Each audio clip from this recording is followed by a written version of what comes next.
Sebab itu saya katakan cara yang terbaik sekarang ni, biarlah dipulangkan balik pada rakyat untuk mereka memilih siapa saja, supaya kerajaan mana yang dipilihkan itu nanti ada majoriti supaya mudah untuk buat keputusan. Sekarang ni saya yakin Datuk Seri Ismail Sabri nak buat keputusan pun dalam keadaan tersekat-sekat.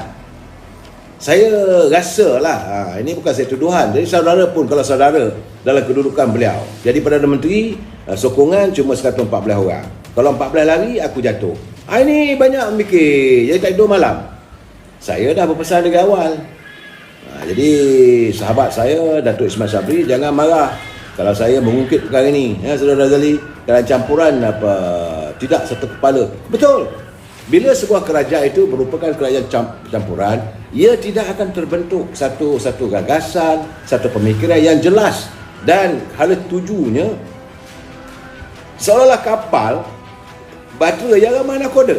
PBM kata aku nak ke kiri, UMNO sebagai Datuk Ismail Sabri sebagai naib presiden, dia bukan presiden, dia kata aku nak ke kanan.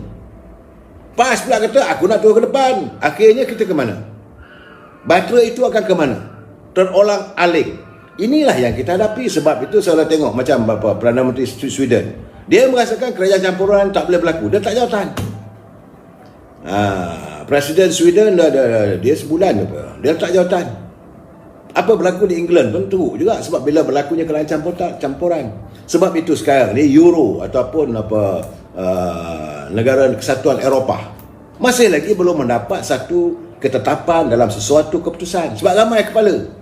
Ada daripada Rusia, ada daripada Perancis, ada daripada Itali, ada daripada England. Akhirnya England tarik diri, Brexit. Ini bila dah ramai, banyak kepala, susah nak buat keputusan. Dia mesti satu saja. Bila satu saja dikumpulkan idea itu, maka dia blend benda tu dan dia harus bertanggungjawab. Sekarang ni tak boleh. Saudara malaikat langit, dia kata PN naik, saya tak tahulah saya nak kata macam mana. Saya mengelak untuk menzahirkan kenyataan-kenyataan yang vagal ataupun jangan mencarut, saudara. Saudara yang mulia Daik Muhammad, janganlah layan. Saya memang tak nak layan Jcom ni sebab saya pun tak kenal mereka. Saya pun manusia biasa. Cuma saya nak beri pencerahan mengikut pengetahuan saya. Kalau mereka nak sanggah, saya sanggahlah. Saya bagi tahu bahawa saya tidak dirupah oleh sesiapa. Cuma saya melihat berdasarkan pada pengalaman saya, pimpinan kerajaan hari ini, kerana banyaknya parti-parti yang membuat satu gagasan kerajaan campuran selepas kegagalan Pergerakan Nasional, selepas kegagalan Pakatan Harapan, bahawa hari ini kerajaan keluarga Malaysia juga saya melihat sudah menghampiri suasana kerajaan yang gagal. Apabila tiba-tiba selepas saja pilihan raya negeri Melaka usai, maka harga barang meledak yang bukan-bukan dalam untuk menghadapi pilihan raya di negeri Sarawak. Kalau ini berlaku, apakah boleh dipertahankan kestabilan politik di Sarawak? Saya melihat apabila ada pula unjuran daripada calon-calon yang melontarkan kenyataan-kenyataan yang bersikap anti persekutuan ataupun anti semenanjung. Dalam keadaan begini, pihak berwajib harus menyelesaikan masalah. Jadi pimpinan parti-parti politik juga kena bagi tahu pada calon dia, stop playing this a very bad issue. Sebab kita dah menyujudkan satu gagasan Malaysia. Kita berada dalam sebuah negara. Negara kita negara Malaysia. Tak kisahlah anda dari Perlis ke, anda dari Johor ke, ataupun anda dari Sabah atau Sarawak, maka perlu dilayan sama rata. Dan Kementerian Penerangan mesti menerangkan pada rakyat. Jangan dibiarkan hanya kepada pemimpin negeri saja. Apabila diberikan penerangan hanya untuk kepimpinan negeri saja, mereka akan menerjemahkan sesuatu isu politik itu mengikut naluri kehendak politik mereka. Kena jelaskan. Sebab itu saya katakan Jah Muhammad Mulya Tengku Razali Hamzah perlu ada, kerana beliau masih lagi masih lagi menjadi wakil rakyat. Sepatutnya beliau perlu menjelaskan bagaimana perjanjian Petronas. Hari ini suka tak suka pergantungan negara hanya pada Petronas saja. Sebab itu bila unjuran bajet yang dibentangkan oleh Tengku Zafrul, hari ini kementerian kita dah menghampiri Rasanya dalam seminggu lagi selesailah bajet keseluruhannya. Tapi bajet itu adalah bukan bajet yang berembang, tapi bajet yang defisit, bajet yang berhutang.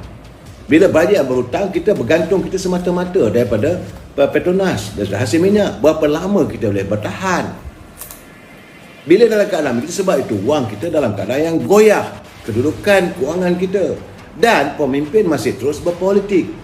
Saya agak sedih melihat keadaan begini. Pimpinan masih lagi memanglah mereka tak ada masalah, pemimpin cukup wang, mereka punya pendapatan yang besar, tapi rakyat kemudian Latu Labi Yobi Pasir Salak kata Malaysia tanah Melayu. Apa Pak? Inilah masalahnya, mencetuskan suasana yang tak sepatutnya. Saya minta maaf lah, betul lah saudara Tajudin ni nak lihat konon-konon jadi wira sebagai orang Melayu. Tak boleh, benda tak betul. Mana boleh kata Malaysia ini tanah Melayu? Tanah Melayu di Semenanjung. Itu termaktub dalam undang-undang tubuh kerajaan Persatuan Tanah Melayu. Sabah, Sarawak, kena ingat, itu adalah negeri yang bersama dengan kita membentuk Malaysia. Fakta kena betul. Sekarang kadang-kadang kita nak bercakap, konon-konon nak tunjuk kita hebat. Akhirnya, yang rosaknya rakyat. Orang marah. Kenapa dicetuskan suasana yang sebegini? Saya rasa macam mana nak lantik jadi duta ke Indonesia nanti? Nanti boleh melontarkan kenyataan sebegitu, kita pula berperang dengan Indonesia. Ini jangan lupa, saudara, kita pernah mengalami masalah konfrontasi dengan Indonesia. Hanya kerana kenyataan pemimpin saja. Bila Tajudin melontarkan kenyataan begitu, akhirnya calon-calon daripada parti-parti politik di Sabah dan Sarawak melontarkan kenyataan yang bukan-bukan pula. Sampai bila nak selesai benda ni? Kita nak menangani masalah. Negara kita ini negara Malaysia. Kita masih lagi punya banyak tanah-tanah yang ada di Sabah dan Sarawak yang boleh kita terokai bersama. Adanya penghasilan daripada timah, daripada minyak yang kita boleh jadikan modal ampuh untuk membangunkan negara kita. Samping itu, kita juga masih punya hasil-hasil seperti pertanian, iaitu minyak kelapa sawit. Kenapa kita tidak mahu mewujudkan huluan, bukan hiliran, huluan? Kalau kita ada syarikat kilat getah, kita wujudkan produk-produk yang berasaskan pada getah. Kita bukan tak ada pelajar yang hebat. Apa gunanya Mardi, apa gunanya Universiti Pertanian mengkaji apa hasil kita boleh lakukan? Ini tidak. Bila kita ada punya hasil getah yang lumayan, kita tengok Top Glove aja yang buat sarung tangan. Dia lah kaya raya. Pemilik ladang kelapa getah masih lagi begitu. Ini gambarannya, sepatutnya pemimpin mencari idea supaya ada huluan. Begitu juga dengan kelapa sawit. Indonesia daripada hasil kelapa sawit boleh menghasilkan gula. Jadi kenapa pemimpin kita tak nak berfikir, saudara Mansur Wahab, kenapa pemimpin kita nak jahanamkan negara? Tak pakai. Saya melihat mungkin mereka tidak berasa begitu, tetapi tindakan mereka ke arah itu. Saya melihat sebab mereka tidak layak jadi pemimpin. Itu yang saya lalu katakan, kita nak cari orang yang ada kelayakan. Orang yang macam Yang Muhammad Maulid Tengku Razali yang terbukti adalah latar belakang ekonomi. Beliaulah sepatutnya memacu ekonomi negara kita ini, tapi beliau disingkirkan. Langsung tak reti nak berterima kasih. Apabila beliau menghasilkan, bagaimana kita boleh menjual penghasilan minyak kelapa sawit? Dia pergi ke China, antara yang ditawarkan China adalah untuk menjual hasil kelapa sawit. Sebab itulah Felda kukuh, ampuh. Kedudukannya, kita para peneroka terjamin pendapatan mereka. Minyak yang kita ada. Jadi masalahnya bila saya cakap mereka, dia orang tuduh saya ni memuji Tengku Razali. Bukan begitu, kita tengok orang Melayu ni kena kenanglah jasa orang. Jangan sama sekali kita menidakkan. Dan saya nak cakap terus terang, sebab itu apabila Presiden UMNO mahu mewujudkan pilihan raya akan datang calon-calon pemuda, saya bersetuju, bukan pemuda, muka-muka baru. Jadi anak-anak muda ini kita didik mereka. Bagaimana sewaktu yang Muhammad Tengku Razali jadi Menteri Kewangan, beliau mendidik pegawai-pegawai Melayu ini untuk menjadi pegawai bank. Kerana waktu itu dunia perbankan ini belum dikuasai oleh orang kita. Masa itu orang Melayu simpan duit dalam bawah bantal. Kalau saya cerita pada generasi hari ini, mereka akan ketawa. But this is a reality. Bagaimana nak berniaga, mesti menggunakan sistem perbankan. Tapi Hari ini, beliau telah melontarkan kita kena melihat satu agen baru, iaitu kripto.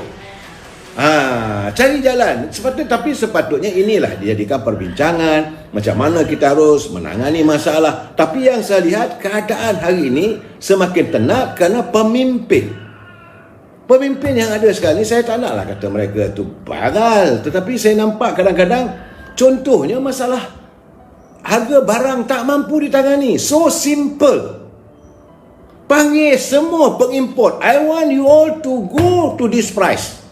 This is harga. Apa masalah you? Masalah pengangkutan. Apa dia mana? Naik. Kalau naik, panggil Wikasyong. You have to address the issue. Masalah harga ni pengangkutan ini. Harga minyak naik. Panggil Menteri Kewangan. So itu sepatutnya kita mesti bersepadu. Tapi masing-masing bawa hala masing-masing bercelaru, yang akhirnya ekonomi kita dalam keadaan yang bercelaru. Bila ekonomi bercelaru, harga barangan naik. Rakyat yang terkesan. Saya melihat bahawa semua ini kena punca daripada pimpinan di anjung kuasa di Semperdana. Lagi bercakap, lagi menyerap darah saya. Tapi macam mana pun saya sambung lagi malam esok bicara kita tentang untung nasib rakyat.